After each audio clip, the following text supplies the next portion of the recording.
তোমার আর তোমার আল্লাহর মাঝে কোনো গোপন আমল আছে নাকি যেটা আল্লাহ ছাড়া কেউ জানে না? জীবনে আমাদের প্রত্যেকের এমন কিছু গোপন আমল, ইবাদত আর দান সদকা করা দরকার যেটা দুনিয়ার কেউ জানে না, জানে আমার রব আর জানি আমি। এরকম দান থাকার দরকার আছে না নাই? তোমার জীবনে এমন কোন গোপন সদাকা আছে নাকি যেটা আল্লাহ ছাড়া কেউ দেখেনি?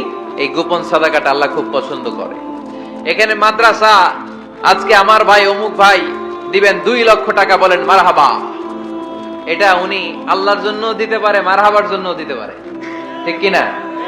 কিন্তু রাতের আধারে রাস্তার পাশ দিয়ে হেঁটে যাচ্ছেন, মসজিদের দান বাক্সটা লেখা, উপরে সাইনবোর্ডে লেখা মুক্ত হস্তে আল্লাহর ঘরের জন্য দান করুন। কেউ নাই, কাক পক্ষী নাই, রাত বাজে 2টা, হঠাৎ করে পকেট থেকে 1000 টাকার বা 100 টাকার কচকচে নোটটা আপনি দান করে দিলেন।